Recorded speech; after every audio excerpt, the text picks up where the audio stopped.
Detrás de cada gran transformación, hay personas que desafían lo establecido, que no siguen el ritmo de la industria, sino que marcan uno nuevo, más humano, más justo, más consciente. Nuestra siguiente expositora es una de las impulsadoras del cambio.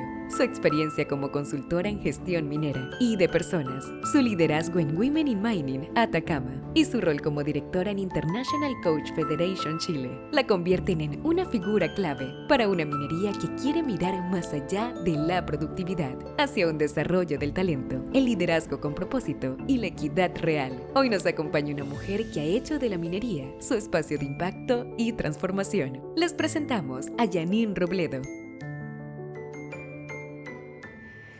Algo en común que hemos visto en todas las presentaciones es el factor humano, un liderazgo presente, conectar. Y algo que dijo Cristian, la emoción. Es una palabra que en el lenguaje común en minería no estaba.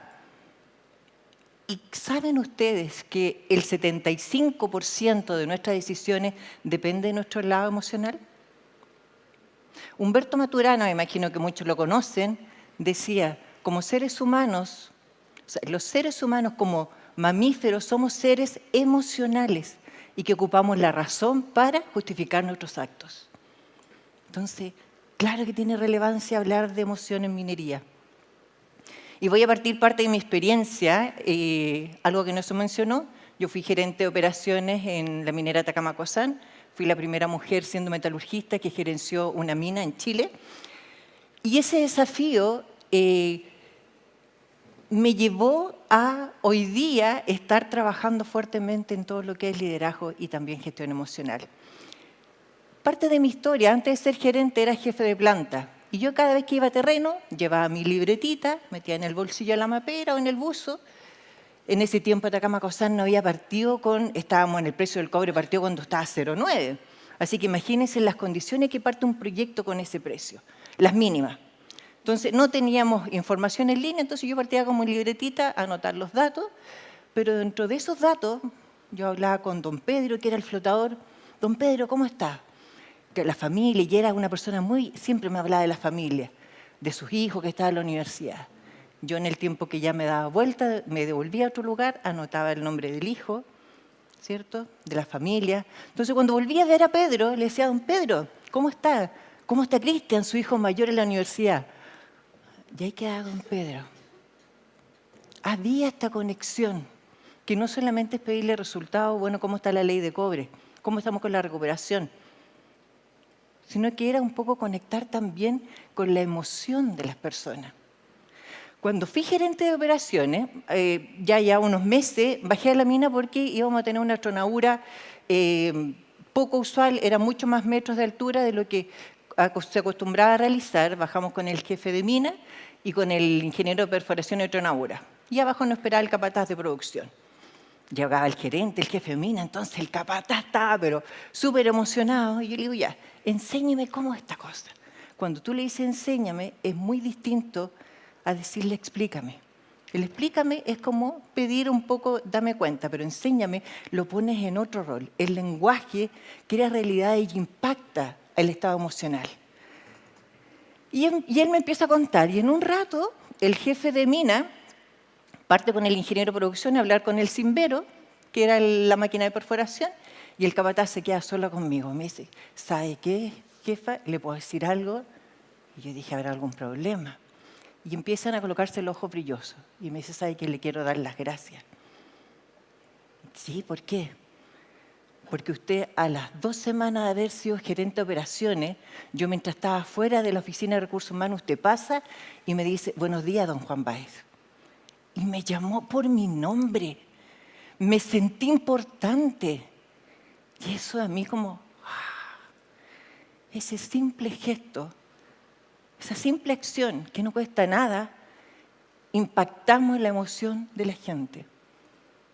Y en estos últimos años que me he dedicado a la consultoría, he seguido estudiando, soy una aprendiz permanente, me formé como coach ejecutivo y coach de equipo, y ahí entendí un poco este modelo de la emoción.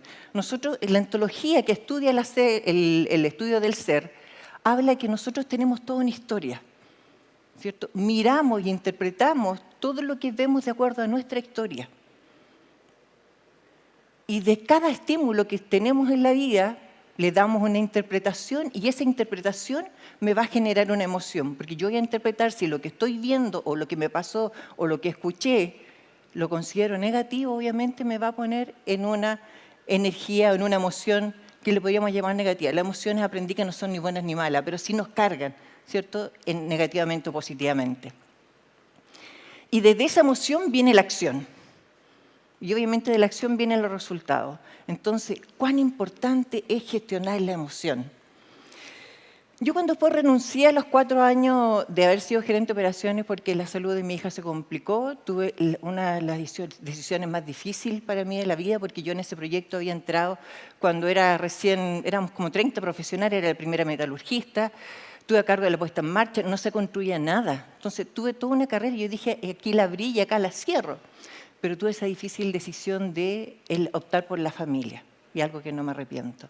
Mi hija estaba complicada de salud, así que renuncié, y en estas despedidas que tuve, los discursos, yo esperando, porque yo estaba orgullosa, que al poco tiempo había detectado por qué no lográbamos las metas, bueno, cambié la flota, y una de las cosas más importantes que yo me sentía súper orgullosa era porque uno de los dueños era el Frafra, todo el mundo conoce al Frafra, ¿cierto? El de los pollitos. Él en ese entonces tenía la concesión de la marca Nissan, ¿ya?, de los camiones, y el proyecto había partido con camiones Nissan, que los que son mineros saben que son carreteros, y era minería subterránea. Gracias a Dios que la minería, para extraer el mineral, tenía 3 kilómetros de correa transportadora, porque no me imagino, ¿cierto?, a los 2 años saliendo con camiones Nissan a 400 metros sobre superficie.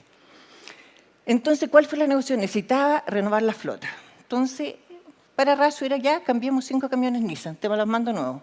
Yo no, quiero 3 Volvo de articulado. Y imagínense, la respuesta se escuchó hasta Punta Arenas, ¿no? Y entonces empezar a poder explicar, claro, tengo una inversión mayor, pero los costos operacionales, la disponibilidad, el aumento de producción. Bueno, cuento corto, compramos los Volvos articulados. Logramos ese año la mayor producción de toda la vida de la minera. Entonces yo todas esas cosas yo pensé que iba a salir en el discurso de mi despedida. Y el discurso de mi despedida era liderazgo, cercanía, justicia, empatía, formadora. Me encantaba mucho detectar las brechas de la gente y nivelarlas. Siempre les pedía a los jefes de turno, nivelen a su gente y que cada vez que haya un cargo, que venga el de abajo y asuma eso, prepárenlo para que asuman esos cargos. Y desde ahí, cuando recibo todo este regalo, yo así como un poco impactada, así como que en un rato no podía entender eso, lo que había generado. Y desde ahí me puse a estudiar cuando renuncié, obviamente me reinventé desde la consultoría, obviamente en gestión minera, y ahí me formé como coach, me puse a estudiar fuertemente el tema liderazgo, me fui a la Adolfo Ibáñez, estudié liderazgo y gestión de equipos de alto desempeño, porque yo dije, bueno, este es el corazón. Nosotros necesitamos gente motivada y empoderada, y los resultados azules salen solos, en seguridad y en productividad. Y desde ahí conocí la herramienta, y en todo lo que yo estudiaba siempre estaba el autoconocimiento. Eso a nosotros nunca nos pasaron, ni en la básica, en la media, menos en la universidad. Autoconocimiento. Es algo tan obvio, pero no es tan obvio. Y ahí empezamos a ver tantos refranes, como decía Albert Einstein, conocer a los demás es inteligente, pero conocerse a uno mismo es sabiduría. Por otro lado, Benjamin Franklin también decía, las 3 cosas más duras del mundo son el acero, el diamante y conocerse a uno mismo. El conocerse a uno mismo tiene que ver con el quién soy, cuáles son mis fortalezas, mis brechas, cuáles son las emociones que tengo, cuál es mi propósito que nos hablaba David. Y desde ahí entonces, ¿cómo me gestiono? Y en esa posición yo recién tenía la capacidad de poder entender cómo era el otro, conocer el otro y poder ser empático y gestionar la emocionalidad del otro. Ese era como el paso clave para el tema del liderazgo. Y en eso conocí la herramienta, una de las herramientas que yo trabajo mucho en coaching, que es el DISC. El DIS es una herramienta que permite mapear un poco las conductas y el estilo de liderazgo. Tenemos 4 estilos, o sea, hay muchos patrones que es la combinación de esos 4 estilos. Tenemos el estilo dominante, que es el resolutivo, la quiero ahora, enfocado en los resultados, le gusta el poder. Tenemos por el otro lado el influyente, el que inspira, el que dice, vamos, vamos, que podemos, vamos equipo. Y el que mantiene siempre la motivación y la inspiración en los equipos. Y tenemos que el sereno, el que es más estable, le gusta planificar, no le gustan mucho los cambios, le encanta su zona de confort. Por último, el C, porque las palabras que le he dicho son un poco las siglas de este acrónimo, digamos, del DIS. Y el último que está enfocado al cumplimiento, que es el analista. El que le gusta el tema de la calidad, es súper perfeccionista. Y de estos 4, hay 2 que son el dominante con el analista que están enfocados en la tarea. Ese líder está enfocado en resultados. Por otro lado, tenemos el inspirador y tenemos al sereno, al que le gusta la estabilidad. Y ellos son enfocados a las personas. Y el liderazgo tiene que integrar ambas cosas. Para mí, cuando yo impacto en las personas, mis tareas, los resultados de las tareas se consiguen con creces. Pero ¿cómo hacemos? ¿Cómo los líderes se dan cuenta de eso? Porque eso lo tienen arraigado, es parte de su sentido común, pero no somos conscientes muchas veces. Entonces, desde ahí, ¿cómo también conocemos al equipo? Porque obviamente desde ahí yo empiezo a practicar y a utilizar como líder otra palabra que utilizamos, que ha sido común, digamos, en la anterior charla, que es la empatía. Desde ahí yo puedo practicar la empatía.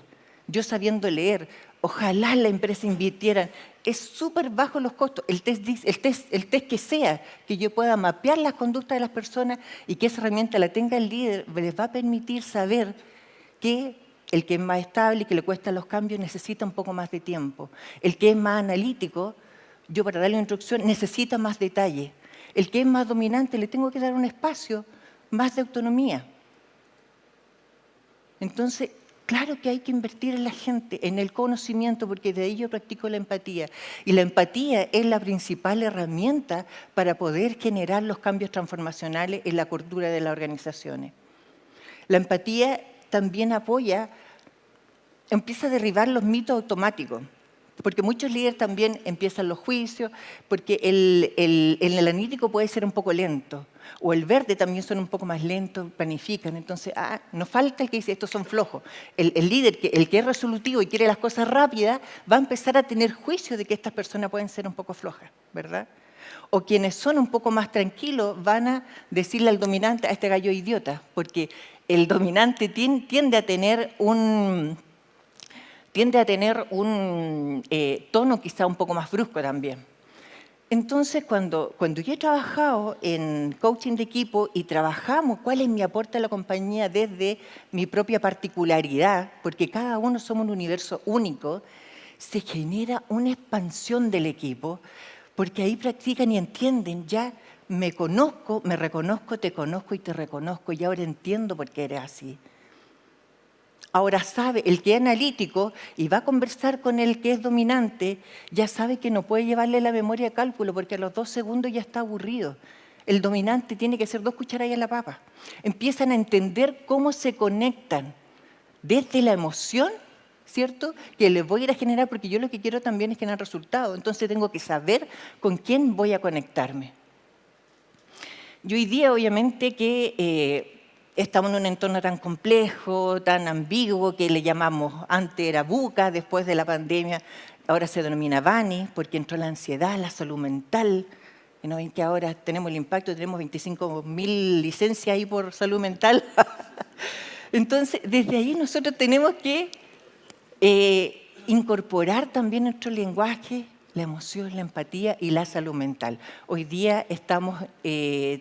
también se están haciendo estos cuestionarios, el CEAL, ¿cierto? Que es el cuestionario de evaluación de los ambientes laborales. Entonces, desde ahí, el líder, derribando estos mitos de los juicios, empieza a empatizar y a trabajar y a transformar, a entender qué instrucción le tiene que dar para que haga el acto correcto. y qué necesita, porque el líder también no solamente los va a cuidar de la salud física, también los va a cuidar de la salud mental y los va a apoyar a que desarrollen su talento. Y finalmente, que ya me queda poquito tiempo, ¿qué les quiero decir? Que las organizaciones se nutren de la diversidad, y la diversidad no solamente estamos hablando de género, de edades, también en cada una de nuestras conductas. Y desde ahí se enriquece y se nutre la inteligencia colectiva de los equipos. Es necesario invertir en una herramienta que la gente se conozca y que pueda conocer también al equipo para poder gestionarlo mejor. Desde ahí el líder, ¿qué es lo que va a hacer? ¿Se va a comunicar efectivamente? ¿Va a motivar con autenticidad?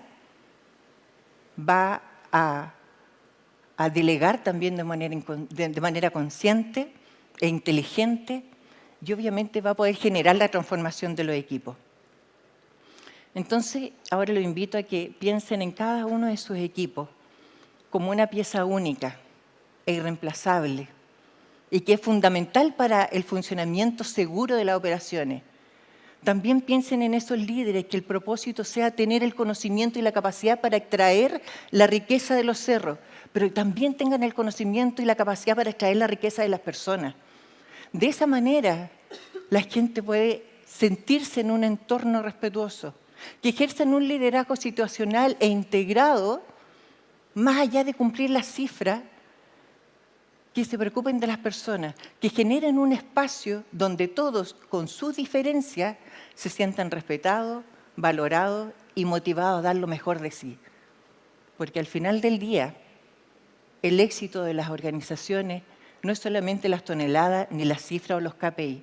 Va a depender cuántas vidas cuidamos, va a depender cuántas personas nosotros hacemos crecer, ¿verdad? Y cada uno de ustedes tiene el poder de marcar la diferencia. Muchas gracias.